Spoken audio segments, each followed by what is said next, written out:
Reincarnation. What human being was your pet in a previous lifetime?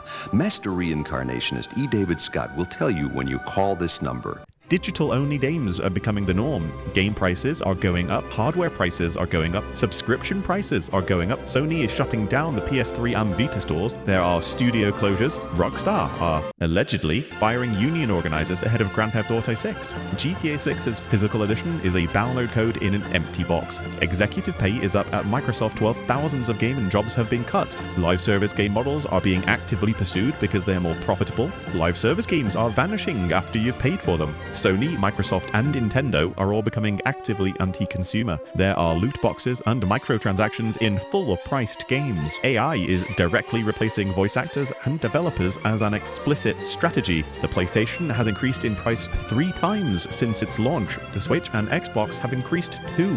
The Steam Machine is over $1,000 if you want a joypad included. This isn't looking good. Also, it's looking bad. Women's private dreams. Call and listen to us describe our real and unreal dreams. Call now. We've got special dreams we'd like to share. So Sony have announced they're going to stop making physical discs for games. And I know some of you are thinking, Bramley, I haven't bought a physical game in years. This doesn't affect me. It does though, because competition between physical and digital is one of the only things keeping prices in check. Once physical is gone, there's no second-hand market to undercut them, no one lending you a copy. Thanks. It's just you, a storefront, and whatever price they feel like charging. And here's what really annoys me. When digital storefronts first launched, we were told digital games would be cheaper. No disc, no case, no manual, no distribution, no logistics. So obviously, the savings would be passed on to us, the consumer. Obviously. And were they? Digital games cost exactly the same as physical ones, sometimes more. And if you buy secondhand, physical can be up to 90% cheaper. We got none of the savings and lost all of the ownership. To make things even more insulting, Sony's own terms of service says, and I'm paraphrasing here, you don't own the product, you're buying a license to use it. So what am I paying for exactly? Permission to play a game that you don't own. Which brings us neatly to the price of games, because apparently £70 isn't enough. In 2005, a new game cost about £40. 10 years later, in 2015, about £50. 10 years after that, £70. In 2026, we're up to £90. And once Rockstar charges 90 quid for Grand Theft Auto 6 and people pay it, every other publisher looks at that and thinks, well, if they can charge that, so can we.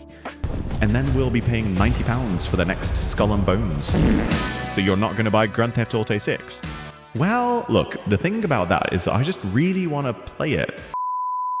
And it's not just software getting more expensive, hardware is going through it too. The PS5 launched in 2020 at £449, and then it got more expensive. Yep, Sony raised the price in 2022, and then again in 2026. The PS5 Pro is now almost £800. £800 for a games console. And it's not just Sony, this is happening because of RAM prices. The Switch, Xbox, Steam Machine, all vastly more expensive than they should be. Or because AI data centers are eating up all the delicious RAM. And for what? Shrimp Jesus. There's a ceiling to what people will pay for gaming hardware, and I think we're about to find out exactly where that ceiling is. A spoiler warning, it's lower than these companies think. And then there's Xbox. Microsoft have been shooting themselves in the face and crutch for quite a while now. The Xbox One launch was a disaster.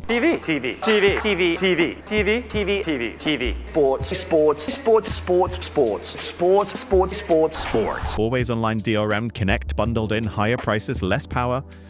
They spent an entire generation recovering from that. Then they bought Bethesda and Activision Blizzard for a combined $70-something billion, which is more money than some countries have. And somehow their first-party output has been Redfall. Starfield. Yeah, I'm trying not to mention Starfield in every video. You're not doing a very good job. They've closed studios, they've laid off thousands of people, they've started putting their exclusives on PlayStation. which sort of defeats the purpose of having exclusives. There was the confusing "everything is an Xbox" marketing campaign. Is this an Xbox? At this point, I'm not entirely sure what Xbox's strategy is. Yeah, I don't think Xbox knows either. So let's take a step back. Physical games are being killed off. Grand Theft Auto 6 ships in a box with no disc. Game prices are approaching £90. The PS5 costs more now than it did at launch 6 years ago.